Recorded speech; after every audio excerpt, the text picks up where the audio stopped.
반갑습니다. 반갑습니다. 사랑합니다. 사랑합니다.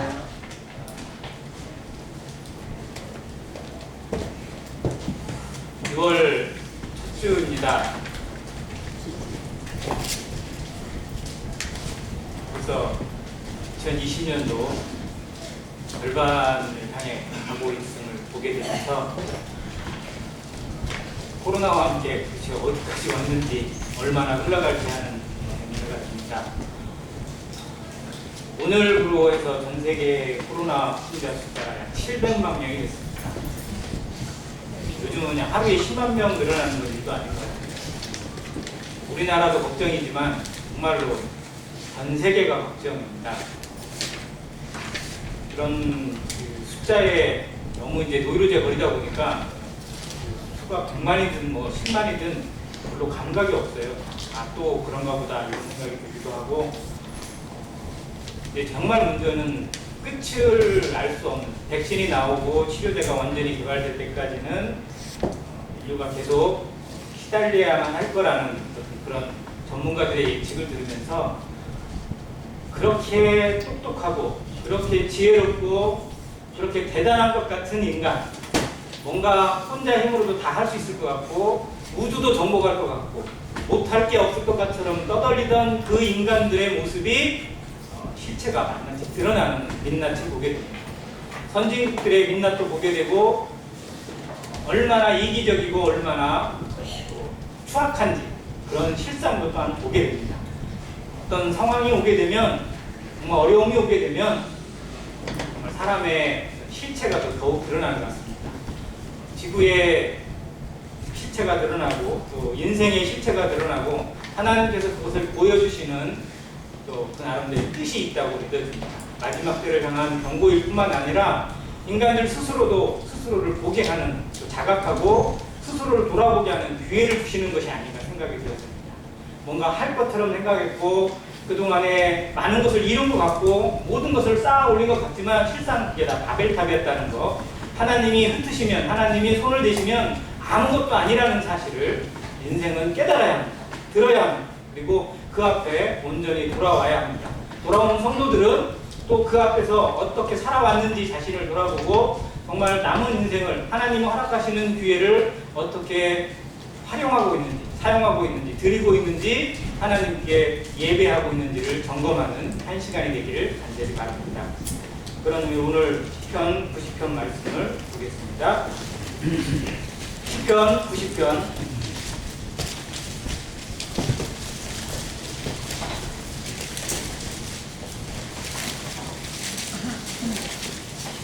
9절부터 12절까지입니다. 시편 90편 9절부터 12절까지 교독해서 읽도록 하겠습니다. 9절입니다. 우리의 모든 날이 주의 분노 중에 지나가며 우리의 평생이 순식간에 다하였나이다. 우리의 연수와 지시며 강건한 양식이라도 그 연수의 자랑은 수고와 슬픔이며 신속이 아닌 우리가 알아나이다. 누가 주의 노여움의 능력을 알며 누가 주의 진노의 두려움을 알릴까? 우리에게 우리날 죄사함을 가르치사 지혜로운 마음을 얻게 하소서. 아멘.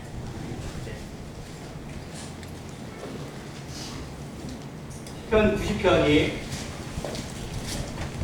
기록자가 모세로 되어 있습니다. 그리고 모세에 대해서 성경이 기록하기를 뭐라고 되어 있나요? 하나님의 사람 모세의 기도라고 되어 있습니다. 하나님의 사람 모세. 모세가 여러 가지 칭호를 많이 갖고 그를 표하는 이름들도 참 많겠지만 아마 모세 개인적으로는 가장 기뻐하고 즐거워할 만한 표현이 바로 이 표현이 아닐까 생각합니다. 하나님의 사람 모세. 성도들도 여러 가지 이름이 참 많습니다. 세상에서 주는 직함도 있고 또 세상에서 알아주는 이름도 있습니다. 그래서 사람들은 자기의 이름을 그것에 비추어서 알아주기를 원합니다. 그래서 교수가 되면 누구 교수 혹은 교수 누구 이렇게 불러주길 바라고요. 국회의원이 되면 그 앞에 국회의원 이름을 안 붙이면 기분 나쁠 겁니다. 세상에서도 그 이름에 대해서 자신에게 주어져 있는 칭호에 대한 명예가 있고 또 자부심이 있습니다. 성도들도 우리에게 부여하신 하나님의 칭호에 대한 자부심을 가져야 합니다. 우리가 그 이름값을 할 수 있는 사람이 되어야 됩니다. 성도가 받은 이름들 무궁무진합니다. 어마어마합니다. 성경이 그것을 정말 다양한 각도에서 여러 가지로 보여주고 있는데 정말 셀 수 없이 많습니다. 찾아보면 찾아볼수록 정말 귀한 보아들입니다. 가장 놀라운 이름을 하나님이 하나님의 자녀라는 이름을 주셨어요. 아브라함도 모세도 하나님의 자녀라는 칭호를 받지는 못했습니다. 하나님의 사람 모세도 하나님의 자녀라는 칭호는 못 받아요. 물론 하나님이 그 정도로 대우만 해주시겠지만 직접적으로 그 칭호는 받을 수가 없었어요. 왜냐하면 구약에 속해 있는 인생이기 때문에 그렇습니다. 그리스도 안에서만 하나님의 자녀로 인침받을 수 있고 신분의 상승을 얻을 수 있습니다. 우리가 하나님의 자녀라는 이름에 대한 가치를 우리 삶에서 누리길 바랍니다. 그 값어치가 얼마나 어마어마한지, 이 이름이 하나님 앞에 서 있는 하나님의 자녀라는 이름의 신분이 얼마나 대단한 것인지를 성도들은 알아야 합니다. 그리고 그걸 자랑할 수 있어야 됩니다. 내가 하나님의 자녀인데, 내가 하나님이 내 아버지신데, 하나님이 나의 모든 것이 되시고 나의 모든 보호자가 되시는데 우리가 지금 이렇게 쫄고 있어서는 안 된다는 사실입니다. 세상을 향해서 부끄러운 삶을 살아서도 안 되고 세상의 사람들 앞에 손가락질 받는 삶을 살아도 더더욱 안 될 것입니다. 우리는 그 이름에 합당한 삶으로 하나님께 영광을 돌릴 책임을 가지고 있습니다. 또 우리는 어떤 이름을 갖고 있나요? 하나님의 자녀, 또 성도. 이 거룩할 성자, 함부로 쓰는 이름이 아니에요. 정말 거룩함을 받은 무리입니다. 하나님의 이름으로, 그리스도의 은혜로 우리가 무슨 일을 해서 거룩함을 얻어요? 근데 그 믿음에 의해서 하나님의 자녀로 인치실 뿐만 아니라 거룩함을 입은 자로, 하나님 앞에 거룩한 자로 세우시고 교회로 세우셨습니다. 그리고 이제 사명을 주셨어요. 우리가 해야 될 일들이 있습니다. 하나님의 동역자입니다. 이 고린도전서에 나와 있어요. 하나님과 함께 일하는 자입니다. 그리고 왕같은 제사장입니다. 왕도, 제사장도 대단한데요. 우리는 왕같은 제사장. 두 가지의 신분을 한꺼번에 받은 자들입니다. 그냥 제사장도 아니에요. 왕같은 제사장들로 하나님 앞에 오직 하나님께만 예배하는 자격과 권세를 주셨습니다. 이 이름의 가치도 우리 삶에서 기도 제목이 되길 원합니다. 그렇게 따지면 한도 끝도 없습니다. 근데 이 하나님의 사람 모세에게 주신 이 기도의 제목을 통해서 우리의 삶의 가치가 어디인지, 성도의 삶의 남은 생을 어떻게 살아가는 것이 합당한 것인지 배우게 되기를 원합니다. 신약 성경에도 하나님의 사람이라는 칭호를 가진 사람이 나와요. 누굴까요? 하나님의 사람. 누구를 향해서? 오직 너 하나님의 사람아 라고 했어요. 누구죠? 디모데입니다. 사도 바울이 자기 영적 아들 디모데를 향해서 이렇게 얘기해요. 권면을 할 때 오직 너 하나님의 사람아 이것들을 피하라. 성년의 정욕을 피하고 주의 이름을 부르는 거룩한 자들과 함께 주님 앞에 살아가라고 이렇게 권면을 해주고 있습니다. 우리는 하나님의 사람으로 살아가는 사람들입니다. 디모데뿐만 아니라 모세뿐만 아니라 바로 이 시대에 우리가 주인공이고 이 시대에 하나님의 이름을 드러내야 돼요. 하나님의 말씀을 전파해야 되고 하나님의 복음을 향기를 나타내야 될 자들이라는 사실을 기억하게 되기를 원합니다. 그리고 그 이름의 신분, 그 이름의 가치가 우리 안에서 온전하게 지켜져서 하나님의 영광으로 나타나기를 간절히 원합니다. 자, 근데 모세가 지은 또 다른 시편의 시가 있을까요? 모세가 지은 또 다른 시가 있을까요? 없을까요? 90편 말고 혹시 몇 편인가요? 혹시 아시는 분? 저는 못 찾았어요. 시편 90편이 모세가 기록한 시편 중에 유일한 기록입니다. 물론 다른 시를 기록했을지는 모르지만 성경이 기록하고 있는 유일한 시가 시편 90편인데 90편 하면 떠오르는 구절이 저희가 방금 읽은 10절입니다. 우리의 연수가 70이요 강건하면 80이라고. 자, 80 되신 분, 80 넘으신 분, 빨리 손 들어주세요. 빨리 80 넘으신 분, 80 넘으신 분 다진 납세하세요. 우리 지금 현재 예배당에 80 넘으신 분 3분 계십니다. 손 안 드신 분도 있어요. 자, 지금도 80은 쉬운 나이인가요? 어려운 나이인가요? 쉽지 않습니다. 여성들의 경우는 80이 좀 흔할지 모르겠어요. 근데 남성들의 경우는 80 살았다고 하면 정말 장수했다고 우리들 얘기합니다. 근데 모세가 기록한 이 당시에, 모세가 시편을 기록하고 하나님께 기도했던 이 당시에도 역시 사람의 수명이 7, 80이었다는 사실입니다. 그 시대에 계속 그 전에 저희가 전에 했잖아요. 에녹이나 그 이전의 시대의 사람들은 보통 몇 살? 보통 900살을 살다가 쭉 이어져서 계속 살면 우리도 기쁘겠죠. 900살. 우리 수명이 900살이 기본이다. 그러면 지금 50, 60은 아주 그냥 애기잖아, 애기. 그런 생각으로 하면 얼마나 좋을까라는 생각이 드실지 모르지만 그건 영원을 모르는 거고요. 하나님이 그 인간의 수명들을 정말 대폭적으로 줄여놓으셨어요. 어떻게 보면 생각하고 깨달으라고 주시는 거라고 생각되는데 결국 그 원인은 홍수였습니다. 재앙이었어요.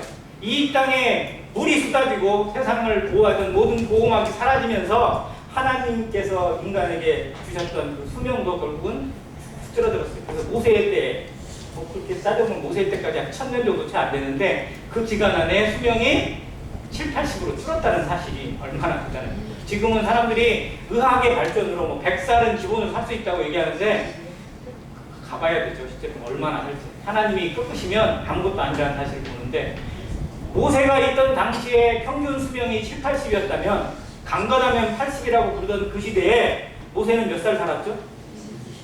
모세는 120세 살았습니다. 모세가 120세 때 병들어서 갔나요? 아니면 하나님이 데려가서 갔나요? 네, 하나님이 데려가셨어요. 그냥 죽였으면 언제까지 살지 몰라요. 자, 그러면 모세는 80살까지 살아도 강건하다고 부르짖는 그때였고 일반적인 사람들이 80세에 거의 가는데 모세는 120을 살았잖아요. 그러면 남들보다 평균적으로 얼마 더 산 거예요? 40년을 더 살았어요. 보통 성경이 40이라는 숫자가 참 중요한 의미가 있는데 한 세대를 의미합니다. 즉 그는 한 세대를 더 산 거예요. 그러면 그의 한 세대는 자기의 힘으로 산 건가요? 은혜로 산 건가요? 은혜로 샀어요. 부르심으로 산 거예요. 사명으로 살았고 하나님의 거룩하신 이름으로 살았고 하나님 앞에서 살아가는 인생이 그의 마지막 40년입니다. 성경은 모세의 인생 120년을 딱 3등분으로 합니다. 그래서 처음에 40년 언제 40년 어디서 보냈죠? 애굽의 바로 왕자로 공주의 아들로 궁궐에서 보냈습니다. 가장 빛이 날 수 있어요. 가장 자랑스럽고 가장 영광스러운 시간이라고 할 수 있습니다. 모세 개인적으로, 세상적으로는. 그러나 그의 인생의 앞 40년은 어떻게 보면 실패로 끝나고 말았어요. 나이 40이 되었을 때 그가 자신의 민족을 돌아볼 생각을 합니다. 내가 히브리라는 사실을 깨닫고. 왜? 어머니가 자기의 유모로 와서 자기를 가르쳤어요. 젖을 먹이고 양육했기 때문에 자신이 애굽의 사람이 아니라 애굽 왕자가 아니라 실상은 히브리 민족이고 히브리 사람이고 하나님이 내게 주신 사명이 뭐냐? 이들을 구원하고 이들을 여기서 빼내는 거다라는 사실을 알고 그걸 위해서 살았어요. 준비했어요. 그리고 나이 40이 됐을 때 나이 40에 해당되는 청년들이 그쯤에 대한 청년들이 지금 뒤에 있습니다. 그리고 키 큰 청년들이 좀 많은데 그들이 거의 평균 나이로 따져보면 40쯤 돼요. 자, 그 나이가 되었을 때 자기의 일을 시작하려고 준비합니다. 그래서 이제 힘을 길러놓고 어떻게 할까 하고 있는데 자기 민족, 히브리 민족을 괴롭히고 있는 애국 군인을 봐요. 자기 부하죠. 애국 군인을 보자마자 뒤를 쫙 주위에 돌아다니 아무도 없으니까 어떻게 해요? 뭘로 쳐 죽였어요? 돌로 쳤어요? 주먹으로 쳤어요? 혹시 성경에 기록하고 보셨어요? 찾아보셨어요? 주먹으로 쳤어요. 그거. 얼마나 분노했으면 맨주먹으로 외국 군인을 쳐서 죽여버렸어요. 그리고 땅에다 묻어서 감췄어요. 그러니까 그만큼 힘이 있다는 겁니다. 준비가 되었다는 거예요. 주먹으로도 맨주먹으로도 외국 군인을 감당할 수 있을 만한 용기가 나에게 있다. 그리고 그 사실을 자기 히브리 민족들, 그 노예에 있던 민족이 알게 됐어요. 그리고 그는 아마 그 소문이 애국 그 히브리 민족들에게 퍼져가길 바랬을 거예요. 야, 모세가 실상은 우리 사람이야. 우리랑 같은 민족이고 우리를 위해서 애국 군인을 때려 죽였어. 막 그러면서 이제 모세를 기다리고 있기를 바랬어요. 근데 그 다음에 가보니까 애국 히브리 사람들 둘이서 싸우고 있어요. 서로 뭐 네가 잘했냐 내가 잘했냐 싸우고 있으니까 모세가 가가지고 야 너 왜 그렇게 말하면 돼? 안 돼. 그러면 안 되잖아. 너 같은 민족끼리 그러면 안 되잖아. 그러면서 막 네가 잘했냐 내가 잘했냐 재판관의 역할을 하고 왜냐면 리더가 되고 싶은 거예요. 내가 이 사람들을 이끌 만한 리더라는 것을 그들에게 보여주고 싶고 증명하고 싶었어요. 그 혈기에. 그래서 그 사람들에게 이게 자초지종을 쭉 들어보고 판결을 내린 거예요. 야, 에이 네가 잘못했구만 사과해. 이렇게 얘기를 했더니 이 사람들이 뭐라고 해요? 넌 뭔데? 넌 뭔데? 그러면서 딱 뒤에 따오르는 말이 더 무서워요. 왜? 네가 애국 군인 때려 죽인 것처럼 나도 때려 죽이려고? 그리고 그 소문을 터뜨려 버렸어요. 모세가 누구를 죽였다고요? 애국 군인을 죽인 사실을. 즉 모세는 차기 왕위를 이을 왕세자였어요. 왕위 후보 1순위였습니다. 왜냐하면 바로의 공주가 무난 동료예요. 그때 당시에 바로의 남편으로 데려오는 어떻게 보면 대일사이예요. 거기에 아들이 없어요. 그러니까 이 공주는 모세를 자기의 양대로 삼고 유일한 상속자로 삼은 거예요. 그리고 또 다른 왕은 이건 애국 역사에 나옵니다. 자기의 공주로부터 아들이 없으니까 다른 시녀를 통해서 즉 첩을 통해서 다른 아들을 낳았어요. 근데 대릴 사이가 첩을 통해서 낳은 아들이기 때문에 왕이 순분해서 더 밀려요. 모세가처럼 같은 왕자가 하나 있지만 순위에서 밀려요. 그래서 공주가 밀면 바로가 아니 모세가 왕이 되는 거예요. 근데 호시탐탐 기회를 노리는 사람들이 모세가 좀 수상해. 쟤 뭔가 이런 것 같아. 쟤 좀 뭔가 좀 색깔이 다른 것 같아. 찾고 있어요. 반역자들이나 이런 사람들이 반대파들이. 그때 모세가 걸려준 거예요. 그러니까 이제 어떻게 해야 돼요? 꼼짝없이 죽게 생긴 거죠. 그래서 도망간 거예요.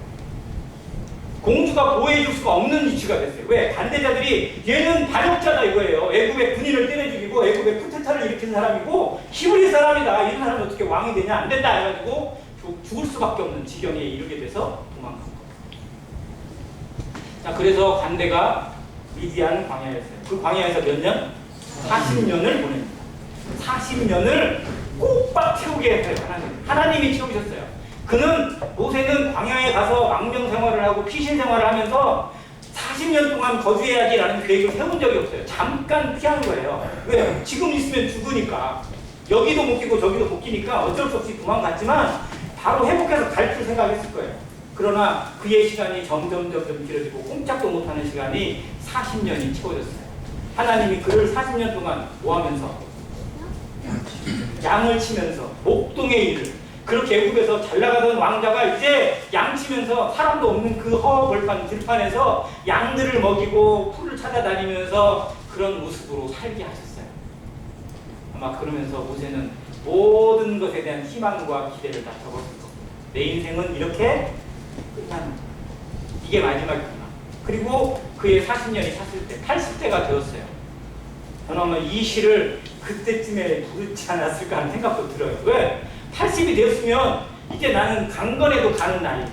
이제 내 인생에 더 이상 희망이 없고 기대할 수 없는 나이까지 하나님이 두신 것에 대한 나름대로의 기도 제목으로 하나님께 어쩌면 부르짖음으로 이 기도를 드렸을 거라고 믿습니다.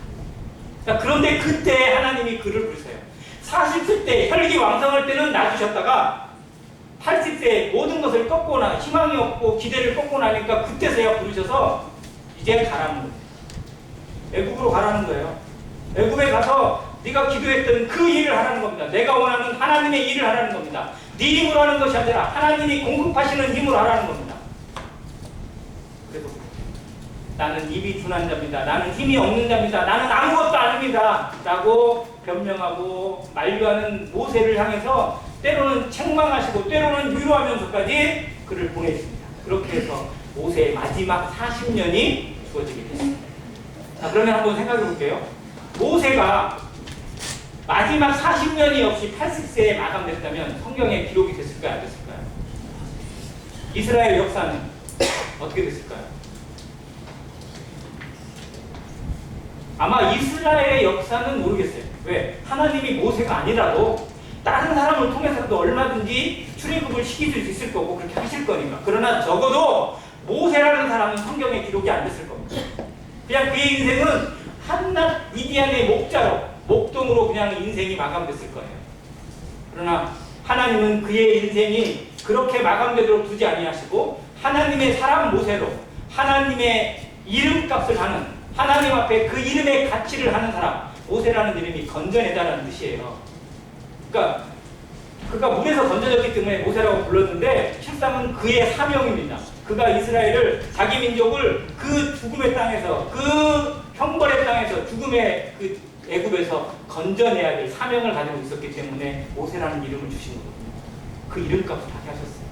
그리고 하나님의 사람으로 살 수 있는 기회를 부여해 주신 겁니다. 우리들도 마찬가지 아닌가요? 우리 인생이 언제 하나님을 만났든, 언제 부르심을 받았든, 하나님을 만난, 하나님 앞에 부르심을 받은 그 이후로부터 우리 인생이 그냥 그대로 끝났다면 상관없잖아요. 그렇지 않으세요? 내가 구원받았다면, 내가 구원받고 그 즉시 하나님께 부름받았다면 천국 가요, 안 가요? 천국 못 가나요? 하나님 앞에 부름받고 5년은 살아야 천국 가나요? 아니잖아요. 십자가 옆에 매달린 강도는 구원받고 뭐 했어요, 안 했어요? 아무것도 한 게 없어요. 그냥 고백만 했어요. 믿음만 고백했어요. 예수님이 누구신지 고백했고 자기 신앙을 고백했고 못하겠어요, 자기 인생은. 그러나 예수님의 놀라운 언약을 받았습니다. 구원은 즉시로 이루어졌습니다. 이게 선물이에요. 우리가 구원받고 천국이 목표라면, 하나님 나라에 가서 영원히 사는 것이 목적이라면 우리는 구원받은 즉시 가면 돼요. 우리가 이 땅에 머물러야 될 이유도 없고 존재의 가치도 없습니다. 천국이 목적이라면. 근데 하나님은 우리의 인생을 천국에 더한 목표로, 천국보다 더 큰 것들로 세워주시기 위해서 이 땅에 두셨다는 사실입니다. 내가 이 땅에 소급하고 있고 살아가는 이유에 대해서 그 이유를 찾지 못한다면 우리는 세상과 다를 바가 없고 쓰레기와 다를 바가 없고 벌레와 다를 바 없는 인생을 살 수밖에 없습니다. 우리는 그렇게 살라고 부름받은 게 아닙니다. 그런 인생을 살다가 마감되도록 주님이 죽으신 게 아니라는 겁니다. 주님이 나를 위해 죽으시고 나를 위해 부활하신 이유의 가치를 우리의 이름에서 찾아야 합니다. 성도의 이름에서 찾아야 되고 하나님의 자녀의 이름에서 찾아야 되고 교회의 이름에서 찾아야 합니다. 그걸 찾지 못하면 우리는 아무것도 아니라는 사실을 늘 기억하시길 바랍니다. 저는 그래서 모세의 마지막 40년을 덤이라고 생각합니다. 덤. 그의 인생 마지막 40년이 덤으로 사는 인생이었어요. 그냥 데려가도 할 말이 없어요. 왜냐면 그만큼 사는 거니까. 근데 우리 인생도 마찬가지입니다. 하나님이 그냥 우리 인생 데려가셔도 무방해요. 우리 달라질 게 없잖아요, 어떻게 보면. 그러나 우리에게 하루하루를 주셨어요. 그냥 살라고 주신 것이 아니라 무엇을 위해 살아가라고. 이제까지는 나를 위해 살아왔고 내 욕심을 위해 살아왔고 내 이름을 위해 살아왔다면 지금부터는 하나님의 이름을 위해서, 하나님의 영광과 그 사명을 위해서 살아가는 자들로 기회를 부여하고 계시다는 사실을 기억하시기 바랍니다. 우리는 인생은 덤으로 살고 있지만 이 덤으로 사시는 인생이 가장 소중하고 가장 아름다운 인생이 되게 하나님이 도우신다는 사실을 늘 기억하는 한 성도가 되기 원합니다. 그것이 우리 인생을 하루하루 붙들고 소망 가운데서, 기도 가운데서, 말씀 가운데 붙드는 등불이 된다고 했습니다. 푯대가 된다고 생각합니다.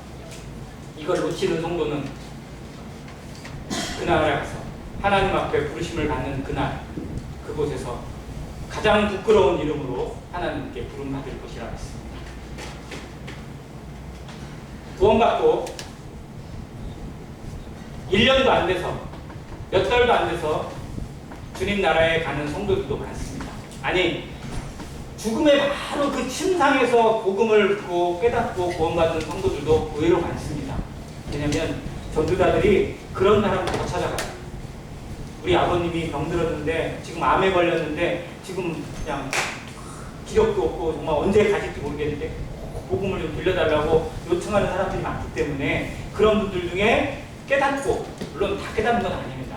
근데 정말로 깨닫고 구원받은 분도 의외로 많아요. 그러면서 그런 분들이 정말로 마지막 순간에 하는 게 뭐냐면, 이렇게 귀하고 쉬운 것을 왜 여태 몰랐을까라는 원통함을 가지고 정말 감사하면서 이렇게 간다고 하는데요.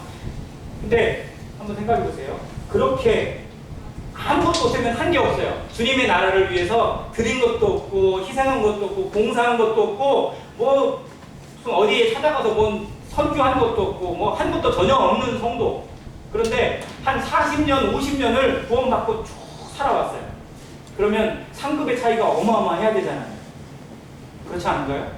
50년 동안 주님 앞에 살아왔고 주님 안에서 살아왔고 교회 생활을 하면서 살아왔다면 그냥 구원받고 돌아가신 분들보다 상급이 50배는 많아야 될 거 아니에요? 그게 정상이잖아요. 그런데 정말 그 나라에 가서 그분의 상급이 50배 많을까요? 그건 장담 못하는 것이죠.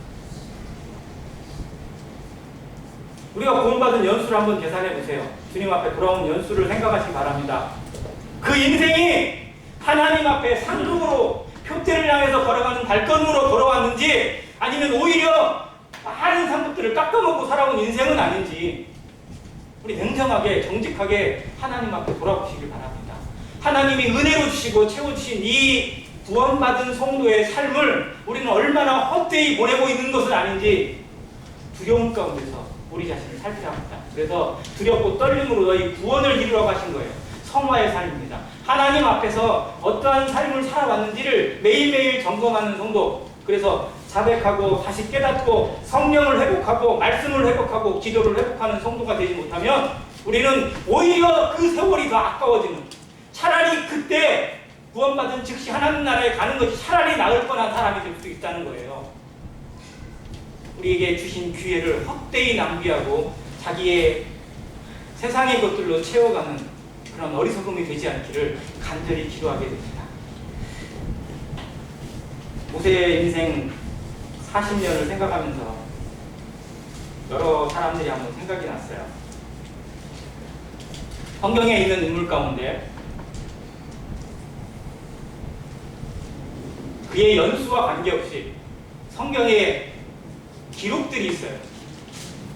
어떤 사람은 성경에 정말 많이 기록이 되어 있는 사람도 있습니다. 자, 예수님 빼고 하나님 빼고 사람의 이름 가운데 성경에 가장 기록이 많이 된 사람이 누구라고 했죠?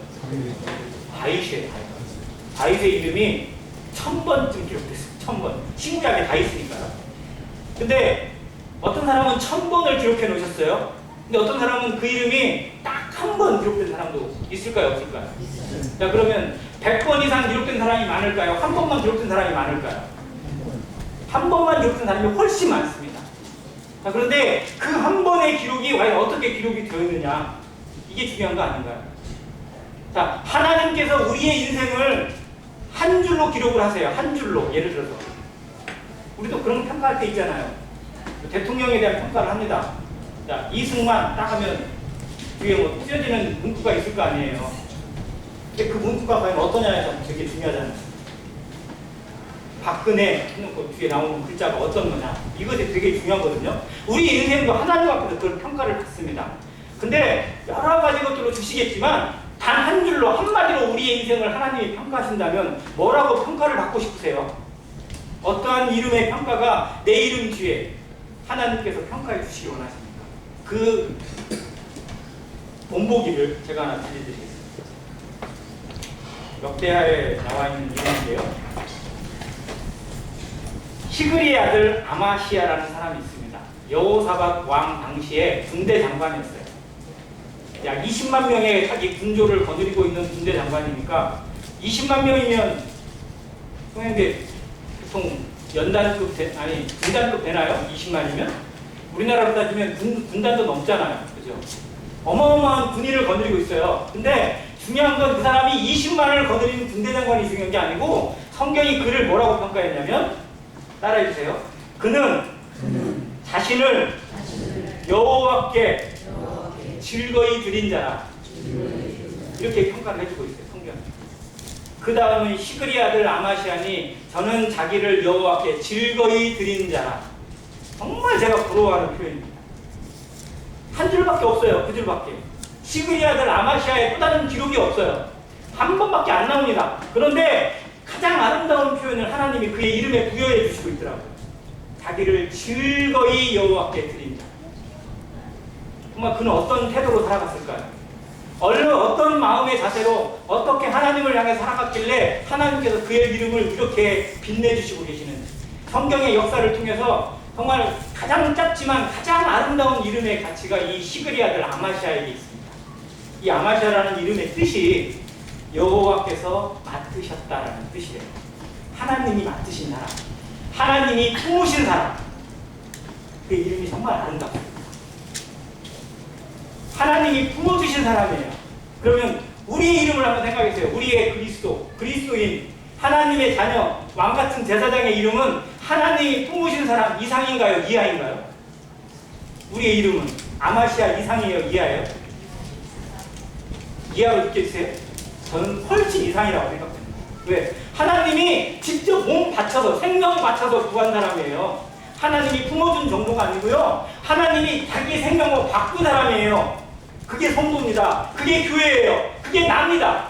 우리의 이름의 가치, 내 생명의 가치, 하나님이 부여하신 이 놀라운 가치는 시그리 아들 아마시아와 비교가 안 됩니다. 그러면 우리는 얼마나 놀라운 사랑을 받은 자예요.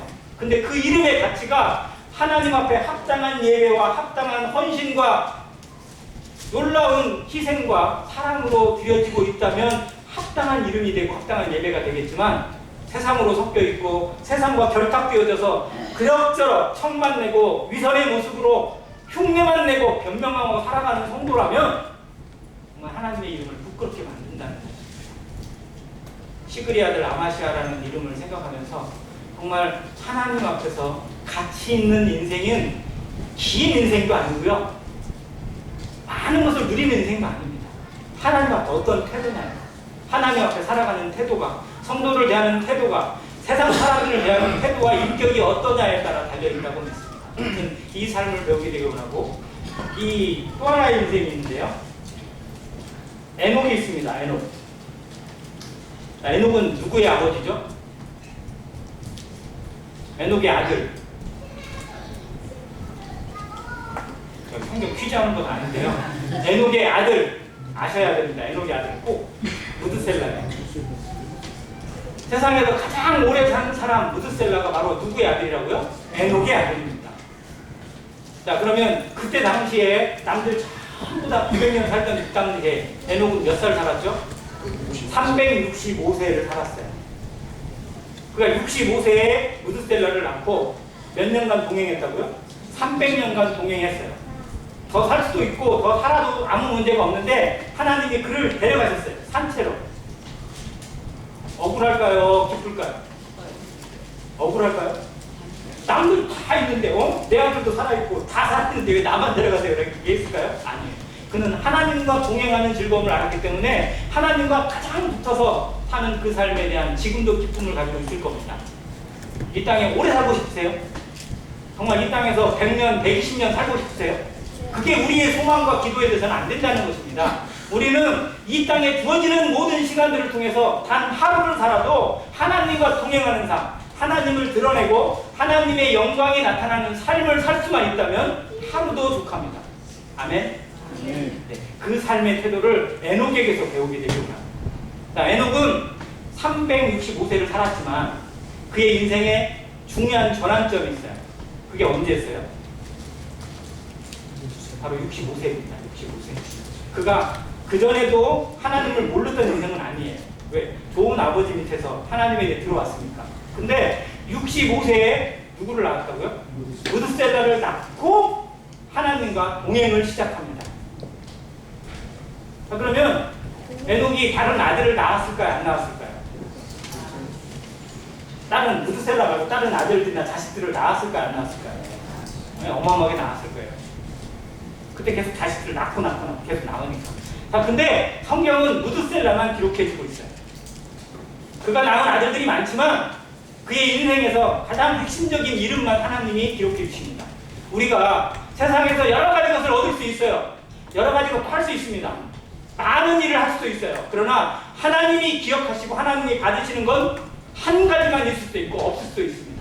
나는 세웠지만, 나는 올렸지만, 나는 드렸지만 하나님이 받지 못하시는 것도 있을 수 있다는 겁니다. 이 자녀의 의미를 늘 기억하시기 바랍니다. 자녀는 나의 분신입니다. 근데 그 자녀를 통해서 하나님의 뜻을 깨달았을 때, 하나님의 놀라운 비전과 계시를 알았을 때, 하나님의 심판을 깨달았을 때 그는 지금까지 살아온 삶을 정리하고 하나님 앞에 새로운 삶을 살게 됐습니다. 그게 동행입니다. 왜? 무드셀라의 이름에 뭐가 담겨 있으니까요? 무드셀라라는 이름의 뜻을 혹시 아세요?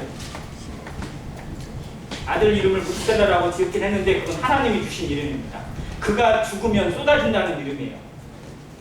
뭐가 쏟아져요? 뭐가 쏟아지죠? 비가 쏟아집니다. 홍수가 쏟아져요. 그리고 무드셀라가 죽던 해에 홍수가 왔어요. 즉 무드셀라의 생명과 하나님이 내리는, 세상에 내리는 심판이 같이 돼 있어요. 같이. 그러면 무드셀라가 한 살에 죽을 수도 있어요. 낳자마자 죽을 수도 있습니다. 그러면 홍수가, 심판이 바로 그때 오는 겁니다. 즉 에녹은 무드셀라를 기르면서 그를 낳고 그를 양육하면서 기르면서 그의 하루하루가 하나님의 심판이에요. 하나님의 임재입니다. 하나님의 계시예요. 그렇게 보고 살았어요. 즉 하루를 주신 것은 하나님이 이 세상의 심판을 하루 연장하신 겁니다. 그러면 내가 해야 될 일이 무엇이에요? 아들의 생명을 보고 아들이 살아있음을 보면서 에녹은 오직 하나님의 계시에만, 하나님의 말씀에만, 그리고 이 땅에 임하는 마지막 때에만 모든 것이 집중되어 있었습니다. 그래서 다른 것에 신경이 가지가 않아요. 다른 것에 신경 쓰고 싶지도 않습니다. 그래서 말씀을 전하고 하나님의 심판을 경고하고 세상 사람들에게 회개를 권면합니다. 유다서에 에녹이 나타낸 예언의 말씀이 있어요. 최초의 경고이고 최초의 예언입니다. 에녹이 그렇게 예언자가 됐어요. 왜? 심판이니까. 자, 그런데 하나님이 이 무드셀라의 나이를 몇 살까지요? 969세까지 연장을 하신 거예요. 연장하신 거예요. 그의 나이가 정해져 있지 않았어요. 지금 그건 하나님이 그만큼 참으신 겁니다. 세상의 마지막을 지금 쏟아도 아무 문제가 없는데 하나님이 기다리시는 거예요. 왜? 에녹이 기도하니까. 에녹이 전도하고 있으니까. 에녹의 그 간절함을 하나님이 통용하시면서 그에게 기도하고 그에게 하나님의 말씀을 계속해서 부여해주고 계세요. 이게 동행입니다. 동행은 그냥 이루어지지 않습니다. 하나님의 뜻이 내 안에 서고 온전히 이 위로부터 공급되어지는 하나님의 말씀으로 붙들어질 때에 진정한 동행의 삶을 살아갈 수 있습니다. 우리가 이 땅 가운데서 마지막 때라고 부르짖는 이때에 과연 우리는 무엇을 바라보고 있는지, 마지막이 정말 온다고 생각하시는 건지, 아니면 그렇게 마지막을 부르짖고 말세 중에 말세라고 얘기는 하지만 아무 문제 없을 것처럼 착각하고 살아가는 건 아닌지 우리 양심을 돌아봐야 합니다. 우리가 무엇을 위해 쌓고 있는지, 내가 쌓고 있는 것들은 대부분 다 어떤 것들인지 정직하게 하나님 앞에 계산하시길 바랍니다. 나는 에녹처럼 단 하루의 시작에 대한 감사와 하루에 대한 기회의 부여함에 대해서 내 마음에 사명을 가지고 살아가는 성도인지, 아니면 오늘 있던 것처럼 내일도 있을 거고 내년도 그냥 올 거니까 내년엔 무엇 할 건지, 내후년에, 내 10년에는 무엇을 어떻게 쌓아갈 것인지를 계획하고 있는 그런 모습은 아닌지, 우리 양심이 하나님 앞에 더욱더 정직해지고 정말 씻김 받기를 원합니다. 이것이 동행의 능력입니다. 에녹이 하루하루 살아갔던 힘의 배경은 하나님의 말씀이었습니다. 자기 아들의 생명이었어요. 우리는 무엇을 보고 살아가는지, 분명한 하나님의 말씀이 전달되어지고 있고 하나님의 음성을 들으면서도, 하나님의 말씀을 보면서도 얼마나 우리가 둔감해 있는지, 얼마나 양심에 민감하지 못하는지 다시 한번 생각해보세요. 코로나로 인해서 많은 사람들이 마지막을 부르짖고 있습니다. 더더욱 부르짖고 있습니다. 정말 이것을 하나님이 내리신 온역이라고 얘기하고 이 땅에 내린 재앙이라고도 다 말합니다. 그런데도 내 마음은 똑같아요. 태도가 바뀌지 않고 삶의 본질이 바뀌지 않는다면 우리는 스스로 속이는 겁니다. 성도가 자기 양심을 속이고 스스로 속이고 있다면 답이 없습니다. 희망이 없습니다. 우리가 좀 더 하나님 앞에 말씀에 민감해져서 마지막을 살고 있는 이때에 내가 하루가 주어진 것이 덤이라는 사실을, 은혜로 사는 하루라는 사실을 잊지 않고 살아가기를 원합니다. 내게 하루가 허락되어졌어요. 우리에게 오늘 하루가 주어졌습니다. 오늘 하루 주님을 예배할 수 있는 기회가 주어졌고 성도를 사랑할 수 있는 기회가 주어진 게 대해 정말 감사하길 바랍니다. 내일 하루가 주어질지 안 주어질지는 아무도 모릅니다. 우리의 하루하루가 정말 에녹이 무드셀라를 바라보는 하루처럼 그 감사함과 그 간절함으로 우리의 인생을 채워나가게 되기를 원합니다. 일본에 지금은 기독교가 좀 많이 쇠퇴해지긴 했지만 한국 기독교에 영향을 많이 준 곳이 또 일본이기도 합니다. 일본의 기독교 문명을 먼저 받아들였기 때문에 기독교의 지식이랄지 문사랄지 이런 것도 참 많고요. 한국에 있는 이 들어온 이 성경도 또 일본어를 통해서 이렇게 번역된 것도 의외로 많습니다. 그래서 주석 중에 흑기 주석 아시죠? 이제 일본 분이세요. 일본 분이 주석 쓴 거를 한국말로 옮겨놓은 것이 흑기 주석입니다. 그리고 일본 성도들 중에 참 유명한 분들이 많은데 우찌무라 간조라는 분이 있습니다. 이분이 쓴 책의 제목이 일일생이에요. 일일생. 한일자, 날일자, 일생, 생자, 날생 써가지고요.